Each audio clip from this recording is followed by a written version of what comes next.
Hello.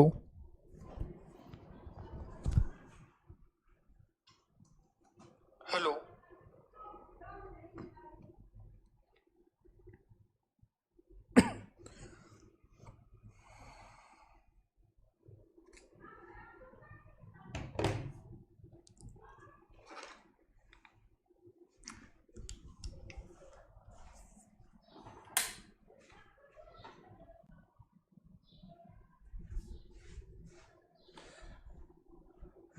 नमस्कार दोस्तों, आपका बहुत बहुत स्वागत है अनअकैडमी के इस ब्रांड न्यू चैनल अभियान में, जहां पर हम 4 एजुकेटर मिलके आपकी सहायता कर रहे हैं स्टेट पीसीएस एग्जाम को क्रैक करने के लिए। दोस्तों, जैसा कि आपको पता है कि हम लगातार यहां पर आधुनिक भारत का इतिहास पढ़ रहे हैं और आधुनिक भारतीय इतिहास का हम सबसे महत्वपूर्ण हिस्सा यहां पर पढ़ रहे थे, जिसका नाम था भारतीय राष्ट्रीय आंदोलन, जिसका नाम था इंडियन नेशनल मूवमेंट। उसके बारे में हम बात कर रहे थे। देखिए, पिछली क्लास तक हम लोगों ने ये डिस्कस कर लिया था कि भारत में होम रूल आंदोलन कैसे आया। होम रूल आंदोलन की समाप्ति की बात हमने कर ली थी। आज, कल और परसों इन 3 दिनों की क्लास में हमें क्रांतिकारी आंदोलन को डिस्कस करना है, हमें रेवोल्यूशनरी मूवमेंट के बारे में बात करनी है। ठीक है, तो आज की क्लास से हम क्रांतिकारी आंदोलन को पढ़ना शुरू करेंगे, रेवोल्यूशनरी मूवमेंट के बारे में बात करना शुरू करेंगे। इसके बाद हम विदेशों में क्रांतिकारी गतिविधियों को समझेंगे, फिर हम क्रांतिकारी आंदोलन का दूसरा चरण समझेंगे। देखिए, बेसिक कहानी दोस्तों यहाँ पर यही निकल करके आती है कि भारत में जो आज़ादी प्राप्त करने के तरीके थे, जिस प्रकार से हम इंडिपेंडेंस चाहते थे, तो उसके तरीकों को लेकर के अलग अलग लोगों में मतभेद था।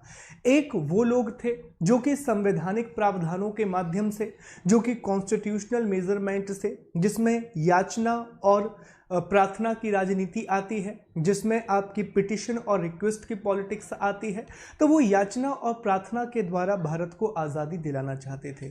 ऐसे लोगों को हमने उदारवादी कहा, ऐसे लोगों को हमने लिबरल का नाम दिया। दोस्तों, वहीं दूसरी ओर कुछ लोग ऐसे थे जो निष्क्रिय प्रतिरोध के माध्यम से, पैसिव रेसिस्टेंस के माध्यम से भारत को आज़ादी दिलाना चाहते थे। ऐसे लोगों को हमने उग्रवादी कहा, ऐसे लोगों को हमने एक्सट्रीमिस्ट कहा। अब दोस्तों, तीसरा ग्रुप एक ऐसा रहेगा जो हिंसक तरीकों के माध्यम से भारत को ब्रिटिश औपनिवेशिक शासन से आज़ाद कराना चाहता है, जो वायलेंस मीन्स के द्वारा इंडिया को जो ब्रिटिश कॉलोनियल रूल है उससे फ्री कराना चाहता है। ऐसे लोगों को हम नाम देंगे क्रांतिकारी, ऐसे लोगों को हम नाम देंगे रेवोल्यूशनरी। तो दोस्तों, आज के फेज में जो हम आज की क्लास में जो हम बात करने जा रहे हैं, वो इन्हीं महान क्रांतिकारियों की बात करने जा रहे हैं, जिनका मानना था कि अगर भारत को ब्रिटिश औपनिवेशिक शासन से आज़ाद कराना है, अगर इंडिया को कॉलोनियल रूल से हमें फ्री कराना है, तो हमें हिंसक सहारों का सहायता लेना पड़ेगा, हमें जो है वायलेंट मीन्स का सहारा लेना पड़ेगा। चलिए शुरू करते हैं क्लास को। उससे पहले दोस्तों, मैं कुछ बातें आपको बता दूं कि ये हमारा टेलीग्राम चैनल है, इसको प्लीज़ आप ज्वाइन जरूर करें। यहाँ पर आपको पीडीएफ मिल जाएगा, आज से आपको यहाँ पर कॉन्टैक्ट नंबर भी मिल जाएंगे। Each and everything you will find in this Telegram channel, इसको आप जरूर ज्वाइन करें। आज आप देखेंगे शाम को कि हमारे टेलीग्राम में एक मैसेज को पिन कर दिया जाएगा। उस पिन मैसेज में एजुकेटर के नंबर, थोड़ा सा परमिशन लेने में दिक्कत जा रही थी, एजुकेटर के नंबर और वहीं आपको हमारी पीडीएफ लिंक भी मिल जाएगी। सारे पीडीएफ आपको एक स्थान पर मिल जाएंगे। दूसरी बात दोस्तों, मैं आपको बता दूं कि एमपीपीएससी 2020 मेंस के लिए ये वो टॉपिक हैं जो मैं ऑलरेडी आपको पढ़ा रहा हूं अनअकैडमी के सब्सक्रिप्शन वाले प्लेटफॉर्म पर, अनअकैडमी के प्लस प्लेटफॉर्म पर। इसमें एनवायरनमेंट की क्लास शामिल है, जीएस पेपर 4 है, हिंदी है, ऐसे है, पॉलिटी है, इकोनॉमी है और ज्योग्राफी है। अभी अभी मैंने ज्योग्राफी का कोर्स स्टार्ट किया है, 8 से 10 अभी इसकी क्लासेस हुई हैं, आप इसको ज्वाइन कर सकते हैं दोस्तों। इसकी कुछ डेमो क्लास भी आपको वहाँ पर मिल जाएंगी, सारी चीज़ें आपको यहाँ पर मिल जाएंगी। ट्रस्ट मी माय फ्रेंड, बहुत अच्छे तरीके से एक एक चीज़ में ईमानदारी से यहाँ पर मेहनत करके क्लियर कर रहा हूँ आप लोगों के लिए। नोट्स बहुत परफेक्ट मिलेंगे आपको, टू द पॉइंट मिलेंगे, बल्कि मटेरियल बिल्कुल नहीं दूंगा मैं आपको। जो चीज़ें आप एग्जाम में लिख सकते हैं वो हर एक टॉपिक पढ़ाने के बाद वहाँ मैं आपको बताऊंगा कि यहाँ से कैसा प्रश्न आ सकता है और इसका उत्तर हम किस प्रकार से लिख रहे होंगे। ये सारी बातें मैं आपको वहाँ बताऊंगा। Trust me, I am doing my best. जितने भी कोर्सेज मैंने पढ़ाए हैं बहुत मेहनत करके पढ़ाए हैं, अब तक आप लोगों का सपोर्ट बहुत अच्छा मिला है, तो प्लीज़ आप इसे ज्वाइन जरूर करें। इसके लिए दोस्तों आपको करना ये होगा कि अनअकैडमी का प्लस सब्सक्रिप्शन लेना होगा। 1 साल का जो सब्सक्रिप्शन है वो 7,920 रुपये का आपको पड़ेगा। जो हमारा 1 ईयर का सब्सक्रिप्शन है वो 7,920 रुपीज़ का आपको पड़ेगा दोस्तों। बहुत कम अमाउंट है, आप खुद देख सकते हैं।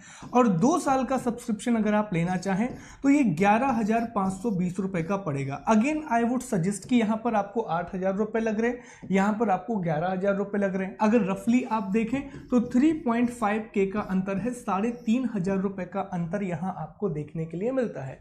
तो अगर हम मैथमेटिकली भी बात करें तो 2 साल का सब्सक्रिप्शन लेना ज़्यादा बेनिफिशियल होता है, क्योंकि यहाँ आपको सिर्फ 3,500 रुपये देकर के 2 साल तक अनअकैडमी के प्लेटफॉर्म का एक्सेस मिलता है, जहाँ पर जितने भी मेरे कोर्सेज आगे आएंगे उनको भी आप एक्सेस कर पाएंगे। जो टेस्ट सीरीज़ वहाँ पर आएगी वो सारी चीज़ें आप एक्सेस कर पाएंगे। तो प्लीज़ इसके लिए मेरा कोड इस्तेमाल करें, SG Live।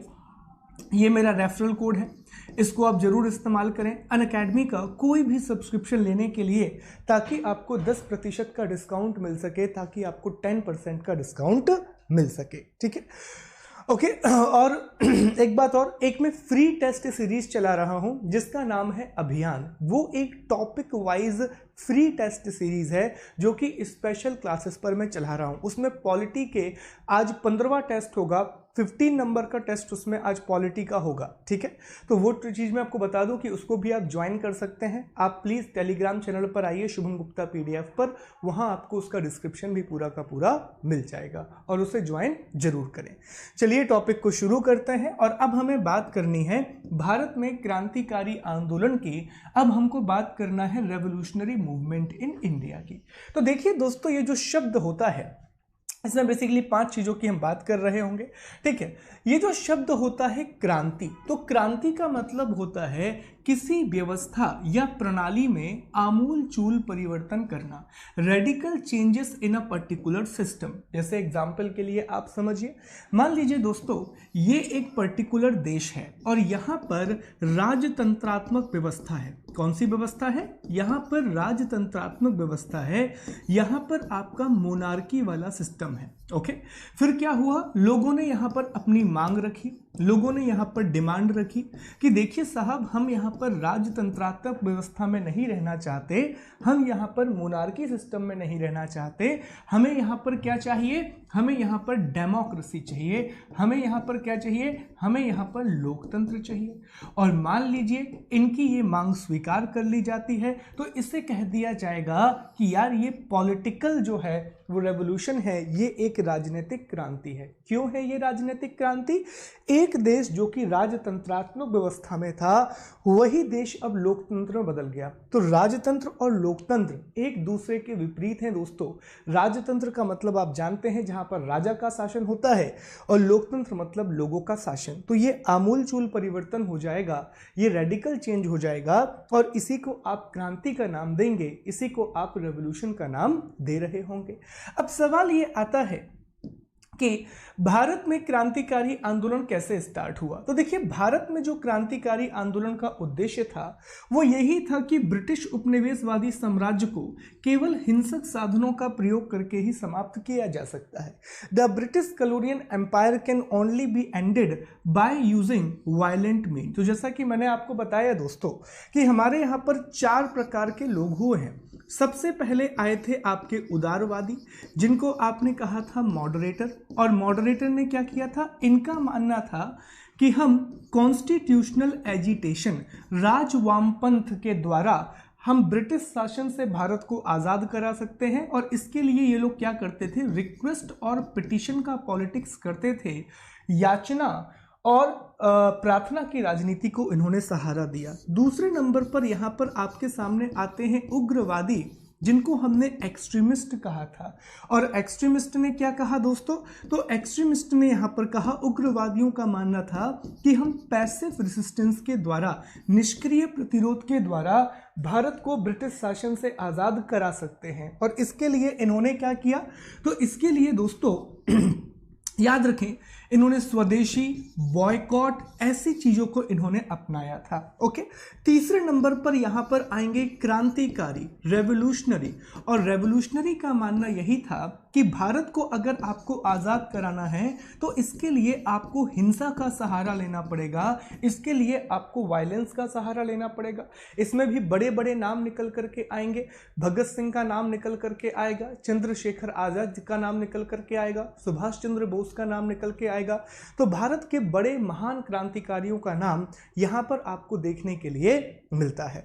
और दोस्तों सबसे आखिरी में आएंगे गांधीवादी। तो गांधीवादी का बेसिक सा जो फॉर्मूला था वो यही था कि गांधीवाद ने क्या किया था कि आपका जो उदारवाद और उग्रवाद है इन दोनों को मिला दिया था। तो उनकी पॉलिटिक्स में पैसिव रेसिस्टेंस भी देखने के लिए मिलता है और कॉन्स्टिट्यूशनल एजिटेशन भी देखने के लिए मिलता है। तो ये आपको 4 प्रकार की भारतीय राष्ट्रीय आंदोलन में विचारधाराएं देखने के लिए मिलती हैं। ये 4 प्रकार की आइडियोलॉजी हमें इंडियन नेशनल मूवमेंट में देखने के लिए मिलती हैं। तो यहाँ पर हो जाएगा कि ब्रिटिश उपनिवेशवाद को सिर्फ और सिर्फ हिंसक साधनों का प्रयोग करके ही समाप्त किया जा सकता है, ये सोच क्रांतिकारियों की थी। इसके बाद अगर हम आगे बढ़ें तो क्रांतिकारियों का जो आदर्श वाक्य था वो बाल गंगाधर तिलक के द्वारा दिया गया था। बाल गंगाधर तिलक ने कहा था कि अनुनय विनय नहीं बल्कि युयुत्सा। अब हम पिटिशन या फिर रिक्वेस्ट नहीं करेंगे, अब हम उसको अपोज करेंगे। ये बात बाल गंगाधर तिलक के द्वारा की गई थी। आपको याद होगा दोस्तों, जब हम कांग्रेस के बारे में पढ़ रहे थे और कांग्रेस के उदारवादी चरण के बारे में पढ़ रहे थे और फिर एक्सट्रीमिस्ट के बारे में पढ़ रहे थे, तो हमने देखा था कि बाल गंगाधर तिलक एक उग्रवादी नेता थे। ही वॉज एन एक्सट्रीमिस्ट और उन्होंने कई प्रकार के कथन कहे थे। उन्होंने कहा था कि कांग्रेस एक भीख मांगने वाली संस्था है। उन्होंने कहा था कि जो कांग्रेस है वो अनुनय विनय की राजनीति करती है। तो यहीं पर उन्होंने एक छोटी सी बात कही थी कि अब हम अनुनय विनय नहीं करेंगे, अब हम इन चीज़ों का विरोध करेंगे, तो अब युत्सा की बात हम करेंगे। तो बाल गंगाधर तिलक के द्वारा क्रांतिकारियों का आदर्श वाक्य दिया गया था। इसके बाद अगला सवाल यह आता है कि आखिरकार क्रांतिकारी आंदोलन किन इलाकों में शुरू हुआ। तो जो इसके इनिशियल फेज रहे दोस्तों वो पंजाब, बंगाल और महाराष्ट्र में रहे। यहाँ पर जो क्रांतिकारी आंदोलन है वो सबसे ज़्यादा एक्टिव रहता है। बंगाल वाले इलाके का कारण आप सभी लोग जानते हैं। Bengal was a centre of a political activity in India. Same goes with the Madras, ठीक है। पर पंजाब में ये एजिटेशन स्टार्ट होता है, पंजाब और दिल्ली वाले इलाके में, वो भी हमें समझना पड़ेगा।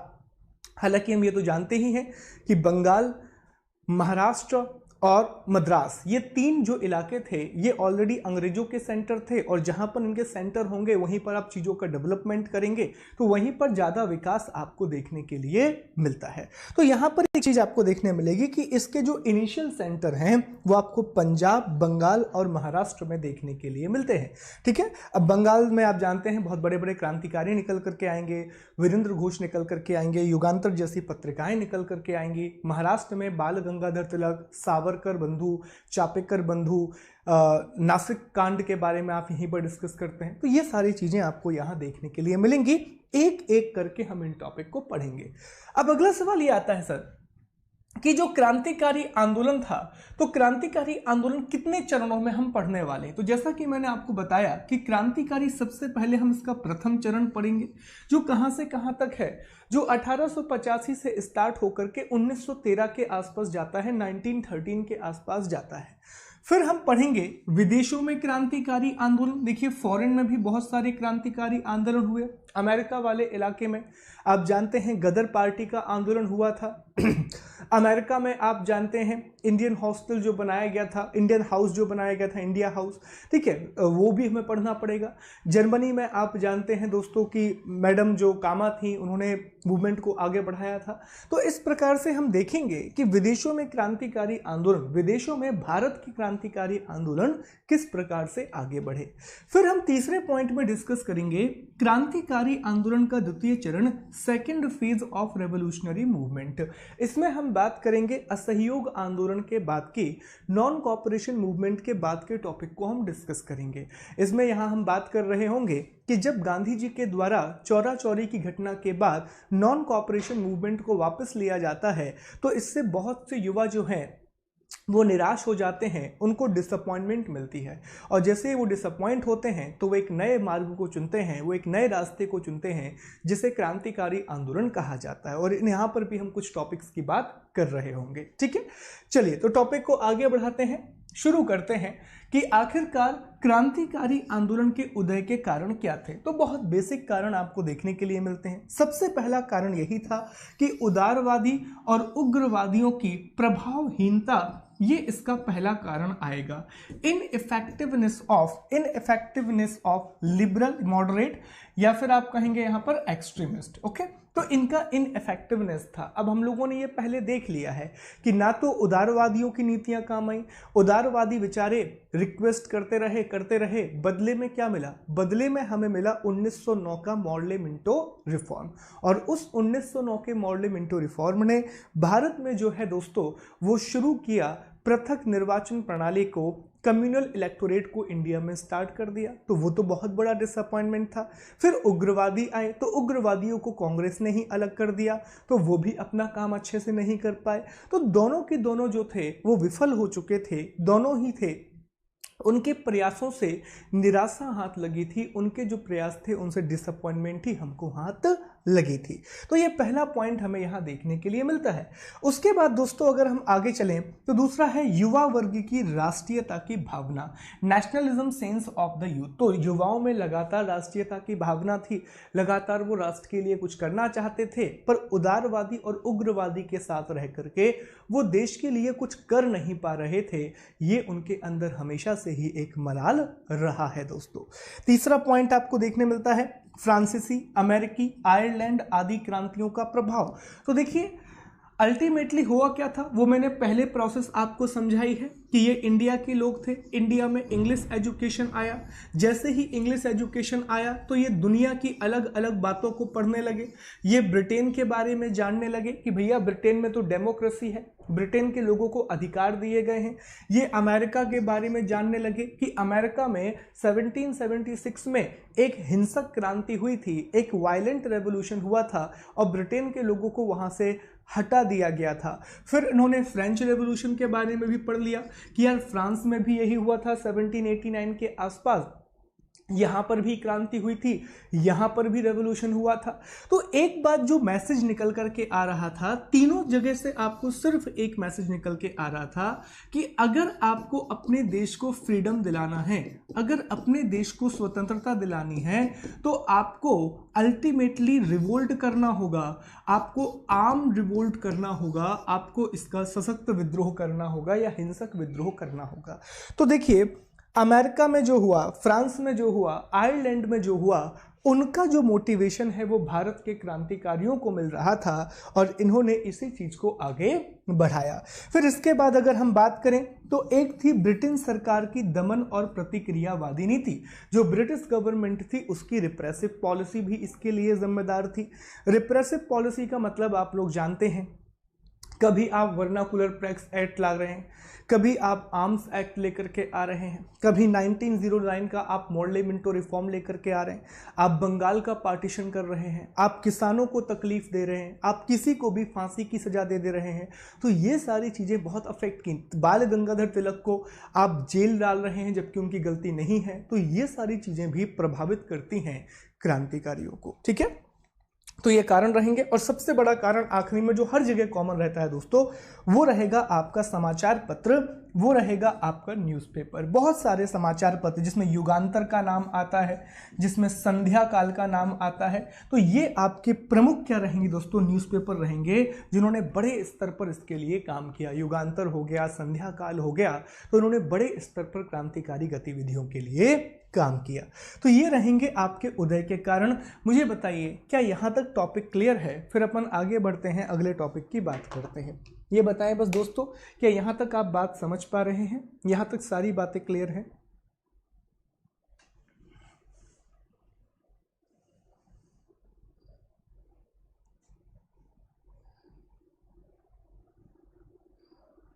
ओके, चलिए तो आगे बढ़ते हैं और अगले टॉपिक को हम शुरू करते हैं। 1 मिनट का समय दीजिए बस।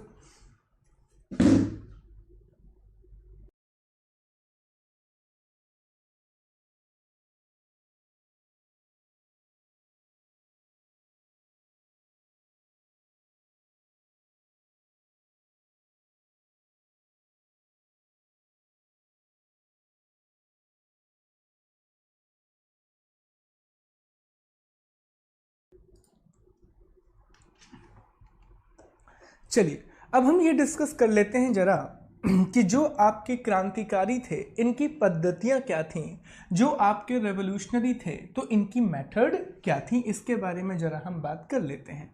तो देखिए दोस्तों, जो आपके क्रांतिकारी थे तो वो क्या करते थे, जो ब्रिटेन के क्रूर अधिकारी हुआ करते थे उनकी वो हत्या कर देते थे। जो भी क्रूअल मेंबर हुआ करते थे ब्रिटिश गवर्नमेंट के वो उनकी हत्या कर देते। सैंडर्स की उन्होंने हत्या कर दी, ठीक है। तो जो भी रैंड की उन्होंने हत्या कर दी, तो जो भी बहुत बुरा एक ब्रिटिश अधिकारी हुआ करता था तो वो उनकी हत्या कर देते थे। ये इनका पहला तरीका था। दूसरा दोस्तों, गुप्त समितियों की स्थापना की जाती थी, सीक्रेट कमिटीज की स्थापना की जाती थी। और ये कंसेप्ट कहाँ से आया है, तो ये कंसेप्ट इटली से निकल करके आया है। इटली में एक मैजिनी नाम का व्यक्ति हुआ करता था और उस व्यक्ति ने क्या किया था, बहुत सारी यंग इटली के नाम से छोटी छोटी ऑर्गेनाइजेशन बनाई थी। तो वहाँ से ये कंसेप्ट भारत में निकल करके आया कि हम भी अपने यहाँ पर सीक्रेट कमिटीज को बनाएंगे, हम भी अपने यहाँ पर गुप्त समितियों की स्थापना करेंगे। तो ये कंसेप्ट वहाँ से निकल करके आया था। तीसरा दोस्तों, इनका एक और काम क्या होता था कि जो ब्रिटेन के शत्रु देश हैं उनसे ये सैनिक सामग्री प्राप्त करते थे। Efforts to get military supplies from enemy countries of Britain, ये इनका अगला तरीका होता था। अब इसमें क्या है, समझिए इस बात को। इसमें ये होता था जैसे कि मान लीजिए दोस्तों, दो देश हैं, एक देश मान लेते हैं चाइना है। अब चाइना तो उस टाइम पे उतना बड़ा था नहीं तो उसकी बात नहीं करते हैं अपन। मान लेते हैं जापान है, ठीक है। तो जापान और ब्रिटेन की ऑलरेडी एक दूसरे से लड़ाई है। तो भारत के जो क्रांतिकारी थे वो जापान के पास हेल्प मांगने के लिए जाते थे कि साहब आप हमारी हेल्प कर दो, आप हमको आर्म्स सप्लाई कर दो, क्योंकि हमें यहाँ पर ब्रिटेन के खिलाफ एक आंदोलन को चलाना है। तो ये भी एक अच्छा तरीका था। इसके बाद साहित्य, समाचार पत्र और पैम्पलेट का प्रकाशन, अभी हमने देखा युगांतर जैसे अखबारों को चलाया गया, संध्या काल जैसे अखबारों को चलाया गया। तो इन्होंने बहुत सहायता यहाँ पर की। क्रांतिकारी गतिविधियों के धन एकत्रित करने के लिए, क्योंकि अल्टीमेटली आपको फंड तो चाहिए, और धन एकत्रित करने के लिए डकैती जैसे काम ये किया करते थे। और इसे स्वदेशी डकैती कहा जाता था। क्या कहा जाता था? स्वदेशी डकैती का इसको नाम दिया जाता था कि ये हम अपने देश के लिए कर रहे हैं, तो यहाँ पर स्वदेशी डकैती करके इसको नाम दिया जाता था। सुना होगा आपने, कई बार ट्रेन को लूट लिया जाता था, कई बार जो बैंक है उनको लूट लिया जाता था। तो ये देश के लिए ये काम किए गए थे दोस्तों, ठीक है। इसके अलावा ये धार्मिक कार्यक्रमों का भी आयोजन करते थे। अब धार्मिक कार्यक्रमों के आयोजन से क्या होता है, लोग एक जगह पर आ जाते हैं और धार्मिक कार्यक्रम आयोजित करते करते आप अपनी विचारधारा भी उनको बता सकते हैं, आप अपनी आइडियोलॉजी भी उनको बता सकते हैं। बाल गंगाधर तिलक, जिन्होंने गणेश उत्सव और शिवाजी उत्सव को प्रारंभ किया था महाराष्ट्र वाले इलाके में, वो इसका सबसे बड़ा एग्जाम्पल है। उन्होंने इन दोनों चीज़ों को स्टार्ट किया था, ये हम सभी लोग जानते हैं। तो ये क्या रहेंगी, उनकी पद्धतियां रहेंगी। तो ये याद रखिएगा, क्या सीधे प्रश्न यहां से निकल करके आ जाते हैं। तो क्रूर अधिकारियों की हत्या करना है, गुप्त समितियों की स्थापना करना है, डकैती वगैरह करना है, आर्म्स कलेक्ट करना है विदेशी जो ताकतें हैं उनसे, अल्टीमेटली आपको प्रचार प्रसार करना है, उसके लिए न्यूज़पेपर बना रहे हैं, धार्मिक कार्यक्रमों का आयोजन कर रहे हैं।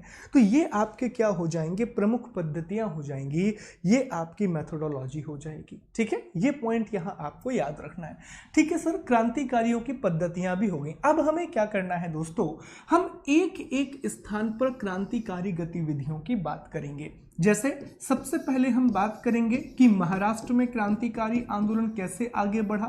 फिर हम डिस्कस करेंगे बंगाल में क्रांतिकारी आंदोलन किस प्रकार से आगे बढ़ा। फिर हम डिस्कस करेंगे पंजाब में क्रांतिकारी आंदोलन कैसे आगे बढ़ा। फिर हम बात करेंगे दिल्ली में जो है वो क्रांतिकारी आंदोलन कैसे आगे बढ़ा। फिर हम डिस्कस करेंगे कि मद्रास में जो है वो क्रांतिकारी आंदोलन किस प्रकार से आगे बढ़ा। तो इन 5 स्थानों पर जितनी भी घटनाएं होंगी, महाराष्ट्र, बंगाल, पंजाब, दिल्ली और मद्रास, तो यहां पर हमें यही डिस्कस करना है कि कौन कौन सी घटनाएं यहां पर होती हैं। तो इन सारे टॉपिक को हम डिस्कस कर रहे होंगे। और सबसे पहले हम किसकी बात करेंगे, सबसे पहले हम बात करेंगे महाराष्ट्र में क्रांतिकारी गतिविधियों की, रेवोल्यूशनरी एक्टिविटीज इन महाराष्ट्र की हम बात करेंगे। चलिए डिस्कस करते हैं कि महाराष्ट्र वाले इलाके में क्रांतिकारी आंदोलन की शुरुआत कैसे हुई। देखिए दोस्तों, महाराष्ट्र में जो क्रांतिकारी आंदोलन को शुरू करने की बात है तो सबसे पहले हम लोकमान्य तिलक के योगदान के बारे में पढ़ेंगे, क्योंकि लोकमान्य तिलक ने ही यहाँ पर क्रांतिकारी गतिविधियों को शुरू किया था। उनके बाद हम चापेकर बंधुओं के बारे में पढ़ेंगे, जिसमें दामोदर और बालकृष्ण चापेकर का नाम आता है। चापेकर बंधुओं का बहुत बड़ा योगदान रहा है क्रांतिकारी आंदोलन में। फिर हम बात करेंगे सावरकर बंधु की, यहाँ पर हम वीर सावरकर की भी बात करेंगे। हम सावरकर ब्रदर्स को डिस्कस करेंगे, सावरकर बंधुओं की हम बात करेंगे। और फिर हम एक छोटा सा टॉपिक और डिस्कस करेंगे, नासिक षड्यंत्र, हम नासिक कंस्पिरेसी की भी बात करेंगे। तो अल्टीमेटली ये 4 टॉपिक हमको पढ़ना है, लोकमान्य तिलक के बारे में, नासिक षड्यंत्र के बारे में, चापेकर बंधुओं के बारे में और सावरकर बंधुओं के बारे में हम यहाँ पर पढ़ रहे होंगे। चलिए शुरू करते हैं टॉपिक को। तो दोस्तों, जो महाराष्ट्र में क्रांतिकारी गतिविधियां शुरू की गईं वो लोकमान्य तिलक के द्वारा शुरू की गईं, लोकमान्य बाल गंगाधर तिलक के द्वारा उनको शुरू किया जाता है। ठीक है, तो ये इनके यहाँ पर प्रेरणा स्रोत रहेंगे। तो अगर कभी भी यह सवाल आता है कि महाराष्ट्र में क्रांतिकारी गतिविधियों की प्रेरणा किसने दी, तो आप आंसर करेंगे लोकमान्य बाल गंगाधर तिलक के द्वारा ये प्रेरणा दी गई थी। उन्होंने लोगों को इंस्पायर किया था कि आप क्रांतिकारी गतिविधियों को आगे बढ़ाइए। और इसको आप ऐसे भी जोड़ सकते हैं कि लोकमान्य बाल गंगाधर तिलक एक उग्रवादी थे, वो एक एक्सट्रीमिस्ट थे, तो वो इन चीज़ों का उतना अपोज नहीं करते थे। अब कैसे उन्होंने इसको प्रेरणा दी, ये भी समझने की बात है। तो देखिए उन्होंने क्या किया दोस्तों, इसके लिए एक समाचार पत्र बनाए और उन्होंने उत्सवों का आयोजन कराया, उन्होंने न्यूज़पेपर बनाए और साथ ही साथ उन्होंने फेस्टिवल्स का आयोजन कराया। न्यूज़पेपर में आप जान ही रहे हैं कि एक मराठा नाम का अखबार वो चलाया करते थे, जो कि अंग्रेजी में चलता था और आगरकर इसमें इनके सहायक होते थे। मराठा नाम का एक न्यूज़पेपर था जो कि इंग्लिश लैंग्वेज में ये चलाते थे और जो आगरकर हैं वो इसमें इनके सहायक होते थे। दूसरे नंबर पर आपको केसरी नाम का अखबार देखने के लिए मिलता है, ये मराठी भाषा में था और केलकर इसमें इनके सहायक थे। कौन थे दोस्तों इसमें सहायक? केलकर इसमें इनके सहायक थे। ये वही केलकर हैं जो होम रूल आंदोलन में भी इन्होंने काम किया था, होम रूल मूवमेंट में भी एक बड़ा योगदान इन्होंने निभाया था। दूसरा दोस्तों, इन्होंने क्या किया, धार्मिक उत्सवों को प्रारंभ किया। अब आप कहेंगे सर कि धार्मिक उत्सव और राजनीति का क्या लेना देना है, पॉलिटिक्स और रिलीजन का क्या लेना देना है? तो इन्होंने क्या किया, धार्मिक उत्सवों का ये आयोजन करते थे। जैसे कि इन्होंने 1893 में गणेश उत्सव का आयोजन किया और 1895 में इन्होंने शिवाजी उत्सव का आयोजन किया। अब दोस्तों ये जो दोनों हैं, ये दोनों ही धार्मिक कार्यक्रम थे, लेकिन इसके द्वारा ये अपनी विचारधारा का प्रचार प्रसार करते थे, लोगों को एक जगह केंद्रित कर पाते थे। जितने ज़्यादा लोग एक जगह पर आएंगे, मैसेज उतने ज़्यादा लोगों तक पहुंचेगा। तो इन्होंने गणेश उत्सव और शिवाजी उत्सव को प्रारंभ किया। इसके अलावा अगर हम देखें तो ये क्या था, पत्रकारिता, इन्होंने बहुत शानदार पत्रकारिता किया करते थे, बहुत ज़्यादा ना बोलते हैं ओपन जर्नलिस्ट थे। ओपन जर्नलिस्ट का मतलब ये है, ये खुलकर के विरोध किया करते थे ब्रिटिश शासन का। अगर ब्रिटिश सरकार कुछ भी बुरा काम करती है तो ये केसरी और मराठा में बहुत अच्छे आर्टिकल लिखा करते थे और इसी कारण से दोस्तों इनको 3 से 4 बार सिर्फ और सिर्फ अपनी पत्रकारिता के कारण जेल जाना पड़ा, सिर्फ और सिर्फ अपने जर्नलिज्म के कारण इनको जेल जाना पड़ा।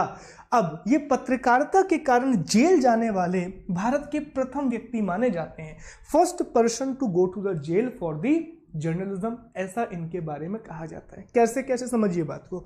देखिए क्या हुआ, एक कोल्हापुर के महाराज थे शिवाजी राव। कोल्हापुर एक जगह है महाराष्ट्र में, आप जानते हैं। तो कोल्हापुर के एक महाराज हुआ करते थे शिवाजी राव। तो शिवाजी राव के साथ अंग्रेजों ने बहुत बुरा बर्ताव किया, उन्होंने डिसरिस्पेक्ट किया। अब जैसे ही ये बात बाल गंगाधर तिलक को पता पड़ी, उन्होंने एक बहुत अच्छा आर्टिकल लिखा और उसमें अंग्रेजों की उन्होंने बहुत ज़्यादा आलोचना की कि ब्रिटिशर्स को ऐसा काम नहीं करना चाहिए था, उन्हें कोल्हापुर के महाराज शिवाजी राव के साथ दुर्व्यवहार नहीं करना चाहिए था। अब जैसे ही अंग्रेजों को ये बात पता पड़ी दोस्तों, उन्हें जेल में जाना पड़ा और आप देख सकते हैं कि उन्हें 4 माह की सजा सुनाई गई, उनको 4 मंथ के लिए 4 मंथ के लिए उनको सेंटेंस कर दिया गया। तो ये कहानी है। दूसरा स्टेटमेंट ये निकल के आता है कि क्या हुआ दोस्तों, 1891 का टाइम पीरियड था और जो चापेकर बंधु थे, दामोदर और बालकृष्ण चापेकर, उन्होंने क्या किया था, महाराष्ट्र के जो पुलिस कमिश्नर थे रैंड, महाराष्ट्र के पुलिस कमिश्नर कौन थे, रैंड, और एक लेफ्टिनेंट थे आयरस्ट, लेफ्टिनेंट क्या थे, आयरस्ट, इनकी हत्या कर दी। तो अब समझिएगा बात को, जो आपके चापेकर बंधु थे, तो चापेकर बंधुओं ने क्या किया, चापेकर बंधुओं ने महाराष्ट्र के जो पुलिस कमिश्नर थे रैंड, ठीक है, और एक लेफ्टिनेंट थे जिनका नाम था आयरस्ट, इनकी इन्होंने क्या कर दी, इनकी इन्होंने हत्या कर दी, ठीक है, क्योंकि ये क्रांतिकारी थे, ठीक है, इनके यहाँ पर क्या हो गई, किलिंग हो गई, इनकी हत्या यहाँ पर हो जाती है, असैसिनेशन बोलेंगे इसको, ठीक है। तो इनका क्या हो गया, असैसिनेशन हो गया, ये चीज आपको यहाँ पर याद रखनी है। अब जैसे ही इन्होंने ये हत्या की तो बाल गंगाधर तिलक ने क्या किया दोस्तों, इस हत्या की तुलना किससे कर दी, कहा कि जिस प्रकार शिवाजी महाराज ने किसकी, अफजल खान की हत्या की थी, अफजल खान की हत्या की थी, उसी प्रकार दोस्तों चापेकर बंधुओं ने किसकी हत्या करी है, रैंड और आयरस्ट की हत्या की है। तो उसकी तुलना किससे कर दी, इस हत्या की तुलना शिवाजी महाराज द्वारा अफजल खान की हत्या से इन्होंने इसकी तुलना कर दी। तो इस बात से अंग्रेज फिर ऑफेंड हो गए, अंग्रेजों को फिर दिक्कत हो गई। तो दोस्तों इस बार उनको 18 महीने की सजा हो गई और उनके ऊपर राजद्रोह का मुकदमा चलाया गया, उनके ऊपर ट्रिजन का जो मुकदमा था वो चलाया गया कि आप राजद्रोह कर रहे हैं, आप राष्ट्र के साथ गद्दारी कर रहे हैं। फिर एक और कहानी निकल करके आती है, और ठीक है, और यही वो समय रहेगा जब बाल गंगाधर तिलक को अखिल भारतीय लोकप्रियता मिलेगी, ऑल इंडिया में वो फेमस हो जाएंगे और उनको लोकमान्य की उपाधि दे दी जाएगी लोगों के द्वारा। इसके बाद क्या होता है दोस्तों, 3 जुलाई 1908 का समय आता है और 3 जुलाई 1908 को ये केसरी में फिर अंग्रेजों की आलोचना करते हैं और एक लेख लिखते हैं, देश का दुर्भाग्य, जो केसरी न्यूज़पेपर होता है उसमें ये अंग्रेजों की आलोचना करते हैं और वहां पर एक आर्टिकल लिखते हैं, bad luck of the country और अनफॉर्चुनेट द कंट्री। ओके, इसमें अंग्रेजों की विस्तार से आलोचना की जाती है, विद फैक्ट के साथ अंग्रेजों की आलोचना की जाती है। इस बार अंग्रेज बहुत ज्यादा इनसे ऑफेंड हो गए, बहुत ज्यादा इनसे चढ़ गए।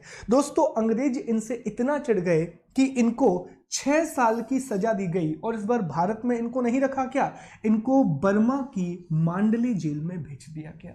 और जैसे ही इनको बर्मा की मांडली जेल में भेजा गया, 6 साल के लिए उस जेल में थे, ठीक है, तो इसी समय इनकी पत्नी का स्वर्गवास हो जाता है, इनकी जो वाइफ होती हैं वो इसी समय गुजर जाती हैं। अब इनके पास 6 साल का यहाँ पर समय था, तो यहीं पर दोस्तों इन्होंने एक किताब लिखी और इस किताब का नाम आप जानते हैं, गीता रहस्य है। यहीं पर इन्होंने गीता रहस्य नाम की अपनी महान पुस्तक की रचना की है, जिसमें इन्होंने गीता का जो कर्मवाद का सिद्धांत होता है उस पर इन्होंने बहुत ज़्यादा विस्तार दिया है कि अल्टीमेटली आपको अपने काम को करना है, वही एक चीज़ है जो आपको महान बना सकती है, और अगर आप महान बनोगे तो देश अपने आप महान बन जाएगा। तो गीता रहस्य नाम की किताब इन्होंने यहाँ पर लिख दी। तो आप देख पा रहे हैं कि ये बहुत ज़्यादा अच्छे पत्रकार हुआ करते थे। अच्छी पत्रकारिता के कारण इनको कई बार जेल जाना पड़ा। पहली बार 4 महीने के लिए जेल गए, फिर 18 महीने के लिए जेल गए। जब ये 18 महीने के लिए जेल गए तो पूरे भारत में इसका विरोध किया गया, पूरे इंडिया में इसको अपोज किया गया और इनको लोकमान्य की उपाधि दे दी गई। फिर इन्होंने देश का दुर्भाग्य नाम से एक आर्टिकल लिखा और इस बार इनको 6 साल के लिए मांडले जेल भेज दिया गया, जो कि बर्मा में है। 6 साल का समय था, इन्होंने उसका यूटिलाइजेशन किया और दोस्तों उन्होंने एक किताब लिखी, गीता रहस्य। और इसी समय जो मैक्स मूलर थे, मैक्स मूलर ने बाल गंगाधर तिलक की रिहाई का समर्थन किया था। कहा था कि एक संस्कृत के विद्वान के रूप में मुझे बाल गंगाधर तिलक की आवश्यकता है, I need Bal Gangadhar Tilak as a scholar of Sanskrit. Okay, तो ये चीज आपको यहां पर याद रखनी है। आप मुझे ये बताइए कि ये टॉपिक क्लियर है? बाल गंगाधर तिलक के बारे में सारी बातें क्लियर हुई, तो फिर हम आगे बढ़ें, अगले टॉपिक की हम बात करें। प्लीज बताइए।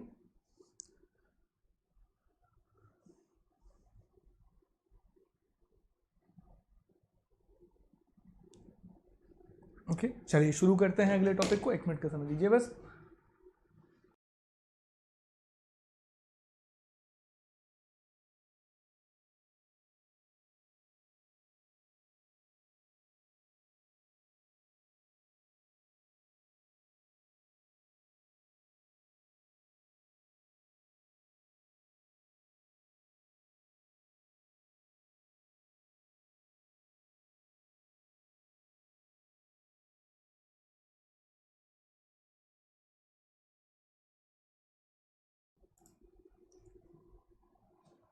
चलिए, तो अगले टॉपिक पर दोस्तों हम आ रहे हैं, और जो हमारा अगला टॉपिक है वो चापेकर बंधुओं के बारे में है। और चापेकर बंधुओं में एक नाम आता है दामोदर चापेकर का और दूसरा नाम आता है बालकृष्ण चापेकर का। और चापेकर बंधु महान क्रांतिकारियों के रूप में भारतीय इतिहास में अपना नाम ऑलरेडी दर्ज करवा चुके हैं। तो अब हम चापेकर बंधुओं की बात करेंगे जिनका संबंध भी महाराष्ट्र वाले इलाके से था।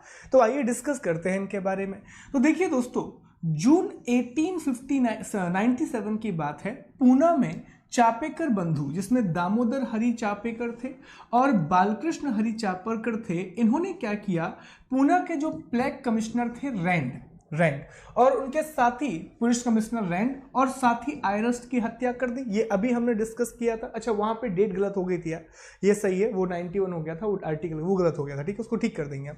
तो यहाँ पर डेट का उतना इंपॉर्टेंट है भी नहीं, इस कहानियों का और फैक्ट का इंपॉर्टेंट होता है।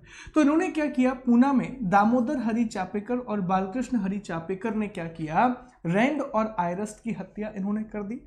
अब जैसे ही इनकी हत्या करी गई तो जो दामोदर हरि चापेकर थे इनको फांसी की सजा दे दी गई। जो दामोदर हरि चापेकर थे इनको फांसी की सजा दे दी जाती है। और इसमें आपको याद रखना है कि ये भारत में यूरोपियों की पहली राजनीतिक हत्या थी। This is the most important fact, ये आप जरूर याद रखेंगे। It was the first political murder of Europeans in India, या असैसिनेशन, ठीक है। और चापेकर बंधु हिंदू धर्म सभा से संबंधित है। तो ये कुछ फैक्ट्स हैं जहां से ये सवाल निकल करके आ जाते हैं।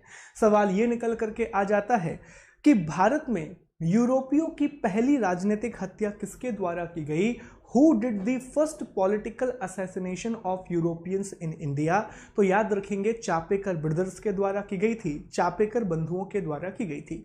दूसरा सवाल ये निकल करके आता है कि चापेकर बंधुओं के द्वारा किसकी हत्या की गई।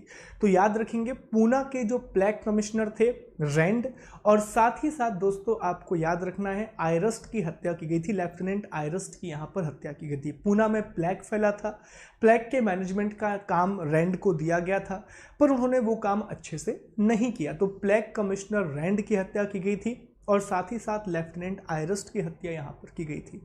एक और प्रश्न निकल करके आता है जो बहुत ही बेसिक प्रश्न है कि चापेकर बंधुओं में कौन शामिल था। तो याद रखेंगे चापेकर बंधुओं में दामोदर चापेकर और बालकृष्ण चापेकर आपके शामिल थे। ये पॉइंट याद रखना है।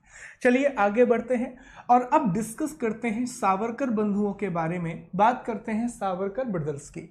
सावरकर ब्रदर्स में विनायक दामोदर सावरकर और गणेश दामोदर सावरकर का नाम निकल करके आता है, जिनको हम वीर सावरकर या वीडी सावरकर के नाम से भी हम जानते हैं। ओके, बात करते हैं अब हम सावरकर बंधुओं की। तो देखिए, मैजनी में एक ऑर्गेनाइजेशन था यंग इटली, जिसका हिंदी में एक लूज ट्रांसलेशन होता है तरुण इटली। ये इसका क्या था, मैजनी की एक ऑर्गेनाइजेशन थी इटली में, ठीक है। मैजनी की एक ऑर्गेनाइजेशन थी जिसको कहा जाता था यंग इटली। क्या कहा जाता था, यंग इटली कहा जाता था। इस नाम की एक ऑर्गेनाइजेशन यहां पर हुआ करती थी। तो मैजनी का ये जो ऑर्गेनाइजेशन है ये एक सीक्रेट ऑर्गेनाइजेशन हुआ करता था।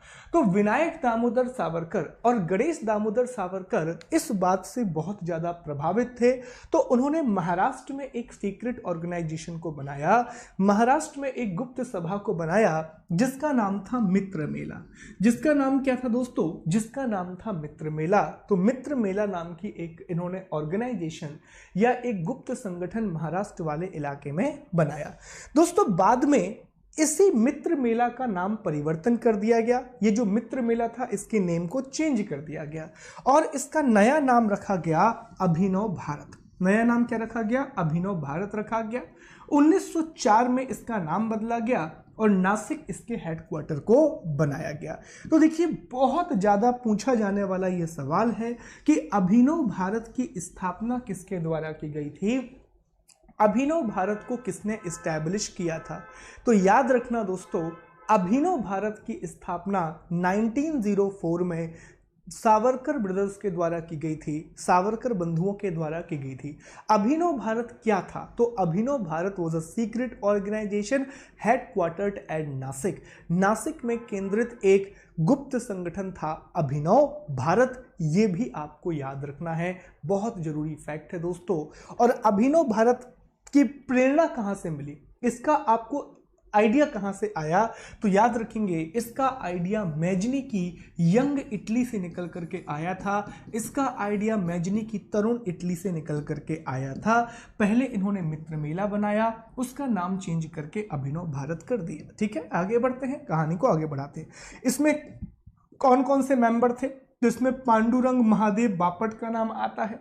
पांडुरंग महादेव बापट जो है दोस्तों, ये पेरिस गए थे और पेरिस में ये बम बनाने की कला सीख करके आए थे कि जो बम बनाने का आर्ट है वो कैसे बनाया जाता है, इस चीज़ को हम कैसे आगे बढ़ाते हैं, इस चीज़ को ये सीख करके यहाँ से आए थे दोस्तों। जो इसके अगले मेंबर हैं जिनका एक और बड़ा नाम है, वो नाम है अनंत लक्ष्मण करकरे का। बहुत ही महत्वपूर्ण नाम है अनंत लक्ष्मण करकरे। इनका जो है नासिक षड्यंत्र में हम इनके बारे में बात करेंगे, नासिक कंस्पिरेसी में हम इनके बारे में बात करेंगे। तो इतनी बातें अभी आपको सावरकर बंधुओं के बारे में याद रखनी है।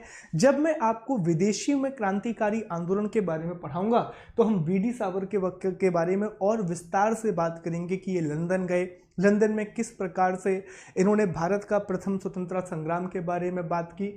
वो सारी बातें हम वहां पर डिस्कस कर रहे होंगे जब हम उस टॉपिक को वहां पर पढ़ेंगे। ठीक है, अभी आप इतनी बातें इनके बारे में याद रखिएगा।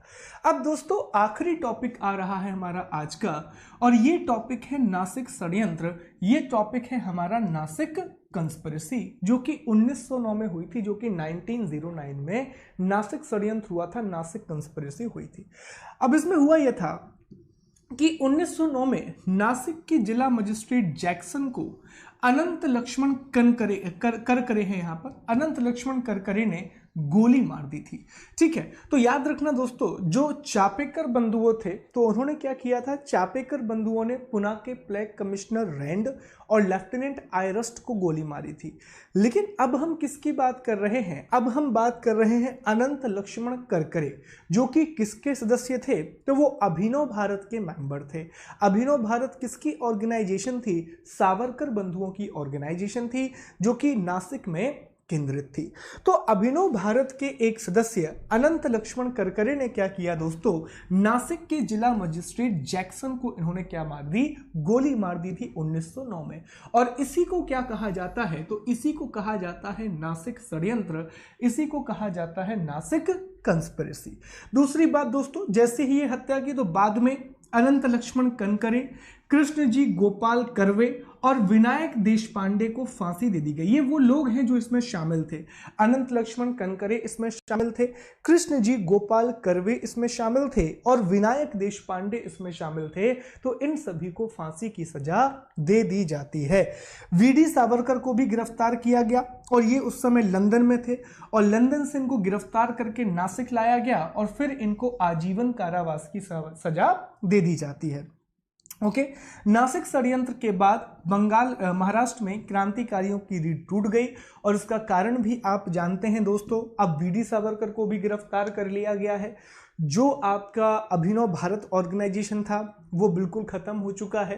तो ये सारी चीजें अब क्या होंगी दोस्तों, यहाँ से चीजें खत्म हो जाएंगी। तो महाराष्ट्र में सबसे पहली बार यूरोपीय की पॉलिटिकल असैसिनेशन किया जाता है, एक यूरोपीय की राजनीतिक हत्या की जाती है और वो हत्या होती है रैंड और आयरस्ट की, जो कि चापेकर बंधुओं के द्वारा की जाती है। बाद में नासिक षड्यंत्र आता है जहां पर अनंत लक्ष्मण करकरे के द्वारा जैक्सन की हत्या कर दी जाती है, जो कि क्या होते हैं, नासिक के जिला मजिस्ट्रेट होते हैं। तो दोस्तों ये था आपका महाराष्ट्र में क्रांतिकारी आंदोलन, जो आज की क्लास में हमने डिस्कस किया। कल हम बात करेंगे बंगाल के आंदोलन की, पंजाब के आंदोलन को हम डिस्कस कर रहे होंगे। आई विश आपको ये टॉपिक समझ में आ गया होगा। बहुत अच्छे नोट्स हैं दोस्तों, सारी की सारी चीज़ें मैंने कोशिश की है यहाँ पर कवर करने की। रिवीजन कीजिएगा, MCQ लगाइएगा। अभी मैं आपका एक टेस्ट भी ले लूँगा कुछ दिनों के बाद, तो वो आपका एक पूरा का पूरा रिवीजन भी यहाँ पर हो जाएगा। तब तक के लिए आप लोग अपना बहुत बहुत ख्याल रखें दोस्तों। और अगर अनअकैडमी का कोई भी सब्सक्रिप्शन आप लेना चाहते हैं तो प्लीज़ आप मेरा कोड इस्तेमाल करें SG Live। अभी मैंने MPPSC प्लेटफॉर्म पर जो प्लेटफॉर्म है ज्योग्राफी के कोर्सेज को पढ़ाना स्टार्ट किया है, तो इसे आप ज्वाइन कर सकते हैं। मेरा कोड इस्तेमाल करें SG Live to get the maximum discount. उसके अलावा ये वो सब्जेक्ट लिस्ट है जिनको मैं पढ़ा रहा हूँ MPPSC मेंस 2020 के लिए दोस्तों, और ये हमारा टेलीग्राम चैनल है, इसको प्लीज़ ज्वाइन कर लीजिए। अभियान जो हमारा टेलीग्राम चैनल है इसको आप जरूर ज्वाइन करें ताकि आपको PDF और सारे अपडेट यहाँ पर मिलते रहें। अपना ख्याल रखिएगा, कल आप लोगों से फिर मुलाकात होगी। Thank you so much. अभी 10:30 बजे हमारा टेस्ट है, तो स्पेशल क्लास पर आइए, वहाँ पर टेस्ट दीजिए मेरे साथ, हम सब के साथ मिलकर के आप प्रीलिम्स की तैयारी कीजिए। सेल्फ स्टडी करके आप खुद उसकी प्रिपरेशन करेंगे और वहाँ पर आकर के आप टेस्ट को अटेम्प्ट करेंगे। मिलते हैं 10:30 बजे, तब तक के लिए अपना ख्याल रखिए। Thank you so much guys, take care.